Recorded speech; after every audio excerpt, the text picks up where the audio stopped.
अस्सलामुअलैकुम तमाम देखने वालों को। पैसिफिक ओशन में वाक़या हवाई एक आइलैंड स्टेट है जो कि यूनाइटेड स्टेट्स ऑफ अमेरिका का हिस्सा है। ये जगह अपने बीचेस, वॉल्केनोज और ट्रॉपिकल वेदर के लिए मशहूर है।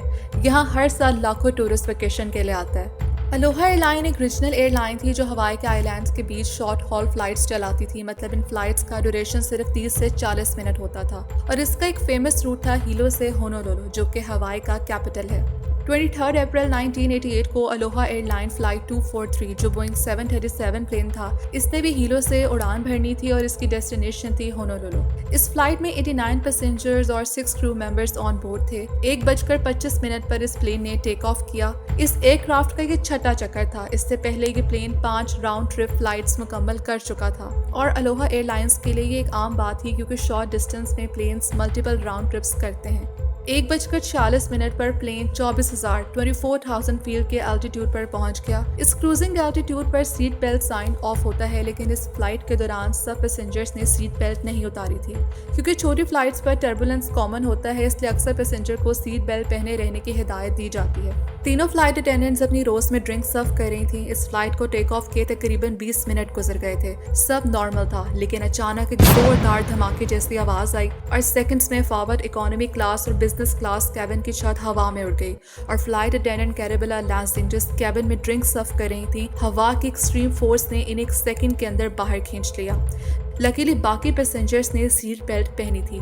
तेज हवाओं के दबाव और खुले आसमान के नीचे 24,000 फीट के एल्टीट्यूड पर हर तरफ चीखों पुकार की आवाजें सुनाई दे रही थी। इस दौरान ऑक्सीजन मास्क भी नीचे आ गए, लेकिन ऑक्सीजन सप्लाई अवेलेबल नहीं थी क्योंकि छत उड़ने की वजह से ऑक्सीजन मास्क सिस्टम भी डैमेज हो गया था और पैसेंजर के लिए 24,000 फीट के एल्टीट्यूड पर सांस लेना मुश्किल था क्योंकि नॉर्मल फ्लाइट्स में कैबिन प्रेशर मेंटेन किया जाता है ताकि पैसेंजर हाई एल्टीट्यूड पर सांस ले सके। लेकिन इस अलोहा फ्लाइट 243 के केस में प्लेन के ऊपर का हिस्सा उड़ने की वजह से कैबिन का प्रेशर इंस्टेंटली बाहर के एटमॉस्फेयर से इक्वल हो गया और 24,000 फीट पर हवा इतनी पतली होती है कि इंसान बिना ऑक्सीजन के सांस नहीं ले सकता और ऑक्सीजन ना मिलने की वजह से हर तरफ मजीद पैनिक की सिचुएशन हो गई थी। और हवाई एक ट्रॉपिकल एरिया है। मोस्टली पैसेंजर्स ने शॉर्ट्स और टी शर्ट्स पहनी हुई थी और इस 24,000 फीट के एल्टीट्यूड पर टेम्परेचर -40 था। प्लेन की छत उड़ने की वजह से सब पैसेंजर शदीद सर्दी को भी बर्दाश्त कर रहे थे। इस सारी टेंशन के दौरान एक चीज और भी थी जिसने सबको खौफजदा किया था और वो ये थी कि क्या पायलट्स ठीक हैं और आखिर इस प्लेन को कोई उड़ा भी रहा है या नहीं।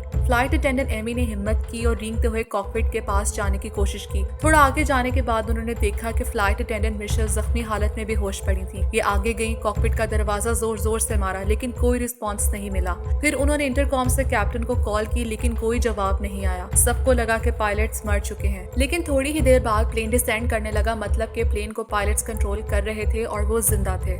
इस प्लेन को फ्लाई कर रहे थे कैप्टन रॉबर्ट और फर्स्ट ऑफिसर मिमी। कॉकपिट का दरवाजा टूट चुका था और कैप्टन को फर्स्ट क्लास की छत से नीला आसमान नजर आ रहा था। लकीली इन दोनों पायलट्स की ऑक्सीजन मास्क काम कर रहे थे। पायलट्स ने फौरन इमरजेंसी डिसेंट स्टार्ट किया और प्लेन को 10,000 फीट के एल्टीट्यूड पर लेकर आए। बहुत सी प्रॉब्लम के साथ एक और प्रॉब्लम का भी सामना था कि स्ट्रक्चरल डैमेज और एरोडायनामिक डिस्टर्बेंस की वजह से प्लेन की नोज थोड़ी सी नीचे झुक गई थी। पायलट ने एटीसी से कांटेक्ट किया, इन्हें सारी सिचुएशन बताई। एटीसी ने इन्हें एडवाइस किया कि होनोलुलु लैंड करने के बजाय काहोलुई एयरपोर्ट ज्यादा करीब है, वहां लैंड करें। पायलट ने एटीसी को इन्फॉर्म किया था कि हर इमरजेंसी रेडी रखें क्योंकि कुछ भी हो सकता है। कैप्टन ने प्लेन को काहोलुई एयरपोर्ट की तरफ टर्न किया, लेकिन एक और बहुत बड़ी प्रॉब्लम सामने थी। माउंट हलेयाकला एक बहुत बड़ा वॉल्केनिक माउंटेन जो 10,023 फीट ऊंचा है और ये प्लेन जो ऑलरेडी 10,000 फीट पर उड़ रहा था, तो प्लेन और पहाड़ का एल्टीट्यूड तकरीबन बराबर था। कैप्टन रॉबर्ट ने फौरन एटीसी को इन्फॉर्म किया और गाइडेंस ली। कंट्रोल डिसेंट मेंटेन करते हुए मोई आइलैंड के ईस्ट साइड से होते हुए पायलट ने प्लेन का रूट एडजस्ट किया और प्लेन सेफली यहाँ से गुजर गया। लैंडिंग के लिए सब तैयार थे, इमरजेंसी सर्विसेज सब रेडी खड़ी थी। अब जब प्लेन लैंडिंग के लिए अप्रोच कर रहा था तो कॉकपिट इंडिकेटर में शो हुआ कि 2 लैंडिंग गियर तो ओपन हो गए हैं, लेकिन nose landing gear fully deployed नहीं हुआ था। पायलट ने एटीसी को बताया कि लैंडिंग गियर ओपन नहीं हो रहा तो बेली लैंडिंग करनी पड़ेगी। सब बहुत ज्यादा खौफजदा थे क्योंकि बेली लैंडिंग में प्रॉब्लम नहीं थी। प्रॉब्लम ये थी कि कॉकपिट स्ट्रक्चरल डैमेज की वजह से सिर्फ नीचे ही की तरफ से पूरे प्लेन से कनेक्टेड था। छोटी सी गलती की वजह से पूरा जहाज तबाह हो सकता था। लेकिन फॉर्चुनेटली इस सूरत हाल में कंट्रोल टावर ने ग्राउंड ऑब्जर्वर से तस्दीक करने को कहा कि देखें प्लेन 243 के लैंडिंग गियर डिप्लॉयड हैं या नहीं, जिन्होंने देखकर बताया कि नोज लैंडिंग गियर डिप्लॉयड हैं और कंट्रोल टावर ने लैंडिंग से सिर्फ 30 सेकंड्स पहले पायलट्स को इन्फॉर्म कर दिया। पायलट्स ने सेफली कहलुई एयरपोर्ट पर प्लेन लैंड कर लिया, जो इस इमरजेंसी सिचुएशन में मिरेकुलस लैंडिंग थी। एक फ्लाइट अटेंडेंट के अलावा सब बच गए, जिनको बाद में ढूंढने की कोशिश की गई थी, लेकिन उनकी बॉडी कहीं नहीं मिली थी। अब इस वाक़े के बाद NTSB national transportation safety board की जानिब से फौरन इन्वेस्टिगेशन शुरू की गई और इन्वेस्टिगेशन का मेन फोकस ये जानना था कि एयरक्राफ्ट का स्ट्रक्चर आखिर इतना वीक कैसे हुआ। उन्होंने एयरक्राफ्ट के स्ट्रक्चर को क्लोजली एग्जामिन किया, खास तौर पर वो जगह जहां से प्लेन की छत का एक बड़ा हिस्सा हवा में उड़ गया था। इसके बाद आई विटनेसेस, क्रू और पैसेंजर से पूछताछ की गई, जहां से इन्वेस्टिगेटर्स को इंपॉर्टेंट क्लू मिला। एक पैसेंजर ने बताया कि बोर्डिंग से पहले उसने एक छोटी सी क्रैक देखी थी जहाज के दरवाजे के पास, लेकिन उस वक्त उसने इसको इतना सीरियस नहीं लिया क्योंकि उसे लगा कि ये शायद पेंट का क्रैक हो सकता है और इतनी बड़ी एयरलाइन है, कोई इशू होता तो इनको पता होगा। इसके बाद फॉरेन इन्वेस्टिगेटर्स ने इस एयरक्राफ्ट का मेंटेनेंस रिकॉर्ड चेक किया। बेसिकली ये एयरक्राफ्ट बोइंग का एक 737 मॉडल था, जिसे बोइंग ने अप्रॉक्सीमेटली 75,000 फ्लाइट साइकिल्स तक ऑपरेट करने के लिए डिजाइन किया था। फ्लाइट साइकिल मतलब जब प्लेन एक दफा टेक ऑफ और लैंडिंग करता है तो वो एक फ्लाइट साइकिल काउंट होता है। अलोहा एयरलाइन का ये प्लेन अपनी लिमिट से बहुत ज्यादा ऑपरेट कर चुका था। ये प्लेन 89,680 फ्लाइट साइकिल्स कंप्लीट कर चुका था, जो इसकी ओरिजिनल लिमिट 75,000 साइकिल से काफी ज्यादा थी। ये प्लेन छोटी फ्लाइट्स के लिए ऑपरेट होता था, मतलब एक दिन में मल्टीपल टेक ऑफ और लैंडिंग होती थी। अब एयरप्लेन का बॉडी स्ट्रक्चर जो एल्यूमिनियम शीट मेटल से बना होता है, हर फ्लाइट में एक्सपैंड और कॉन्ट्रैक्ट होता है। जब प्लेन हाई एल्टीट्यूड पर जाता है तो कैबिन में प्रेशर बढ़ने की वजह से प्लेन का बॉडी स्ट्रक्चर एक्सपैंड करता है और जब प्लेन लैंड करता है तो प्रेशर कम होता है तो ये वापस कॉन्ट्रैक्ट हो जाता है।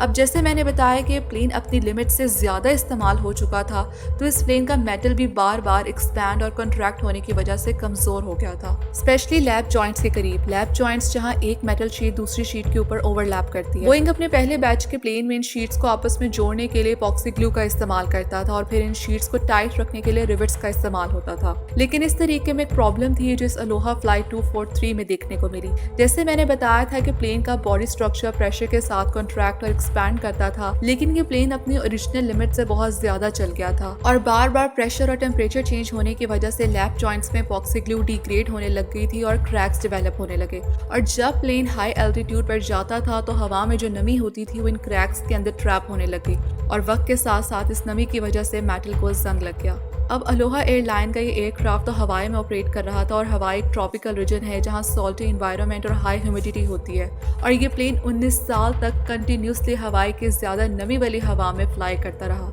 जिसकी वजह से माइक्रोस्कोपिक क्रैक्स वक्त के साथ साथ बढ़ते गए और इनको जंग लगता गया और एक पॉइंट पर प्लेन के मेटल स्ट्रक्चर का वो हिस्सा जो सबसे ज्यादा वीक हो चुका था वही सबसे पहले फटकर हवा में उड़ गया। लेकिन यहाँ एक बहुत इंपॉर्टेंट बात है कि बोइंग ने 1972 के बाद अपने स्लैब जॉइंट सीलिंग मेथड को अपडेट कर दिया था और बोइंग ने सर्विस बुलेटिन इशू कर दिया था कि हमारे प्लेन्स में एपॉक्सी ग्लू के इस्तेमाल से कुछ प्रॉब्लम आ रहा है, तो कुछ रिकमेंडेशंस दिए गए हैं। लेकिन अलोहा एयरलाइंस 1988 में मतलब 16 साल के बाद भी इस पुराने जहाज का इस्तेमाल कर रहा था। बल्कि क्रैक्स के बारे में मेंटेनेंस रिकॉर्ड में पहले से ही लिखा था और बताया गया था कि प्लेन के लैप जॉइंट्स के रिवेट्स के आसपास क्रैक्स डेवलप हो गए हैं, लेकिन इस पर तवज्जो नहीं दी गई। मतलब इस पूरे वाक़े में अलोहा एयरलाइन की गलती थी, जिन्होंने प्लेन को इसके ओरिजिनल लाइफ साइकिल से ज्यादा ऑपरेट किया और एयरलाइन ने प्रॉपर इंस्पेक्शन टेक्निक फॉलो नहीं की और प्लेन की सिर्फ विजुअल इंस्पेक्शन ही की जा रही थी।